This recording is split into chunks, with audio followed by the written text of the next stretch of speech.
I'm so grateful for your work at the Archdiocese of San Francisco. Thank God for Catholic Charities. Right on, right on.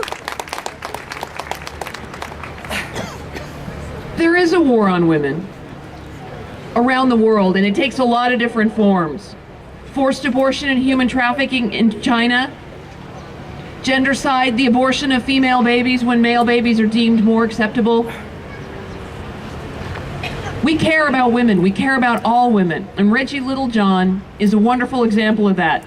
She's the president of Women's Rights Without Frontiers, speaking out for against human rights abuses against women, particularly forced abortion, gendercide, and human trafficking. Please join me in welcoming Reggie Littlejohn.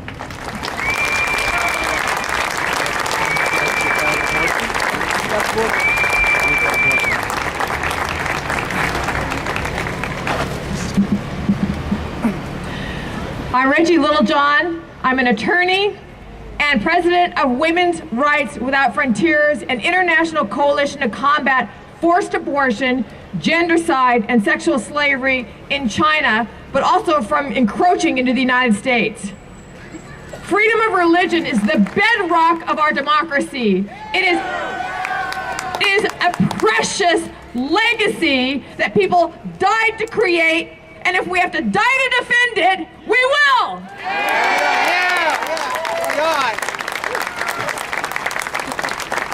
I know how precious this legacy is because I'm an expert on China's one-child policy, and I know the difference between what's going on in China and what's going on in the United States. And it has to do with freedom of religion. In China, there is no freedom of religion.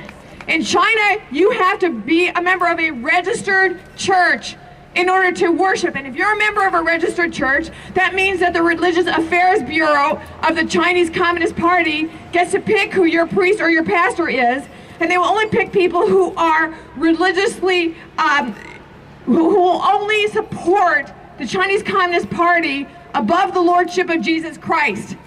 Now, when that happens, it sets the scene for things like forced abortion, forced sterilization, and infanticide. Because there are no inalienable rights in China. In China, all the rights come from the Chinese Communist Party. They feel that they have the right to give rights and to take them away. In the United States, because we believe in God, we believe that there are inalienable rights, rights that cannot be taken away, including the rights to life, liberty, and the pursuit of happiness.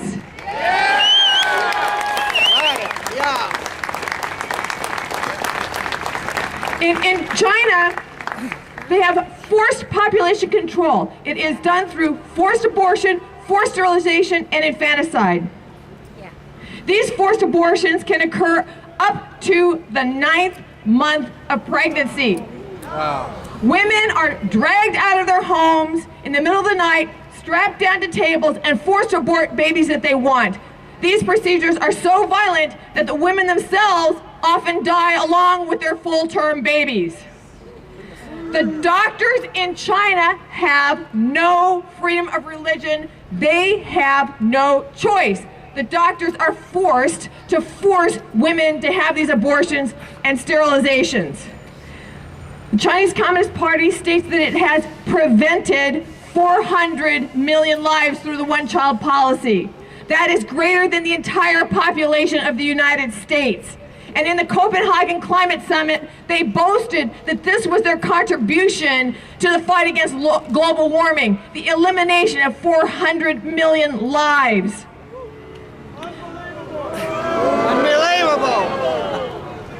Once the government removes freedom of religion for doctors in the area of contraception, it's a short step to remove freedom of religion for patients.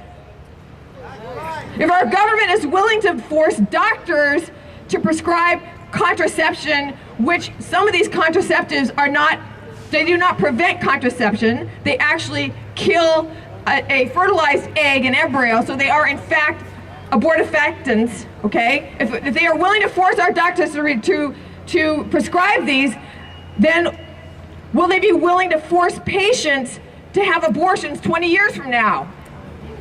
We're taking a step down that road if we don't stop it now. Got it, yeah. This is not as far-fetched as it may seem. Forced abortion and forced sterilization are already occurring on U.S. soil. There was a recent decision by a Massachusetts judge just this year ordering a disabled woman to have a forced abortion and a forced sterilization. So don't think it can't happen here. It's happening here now. Stop it now!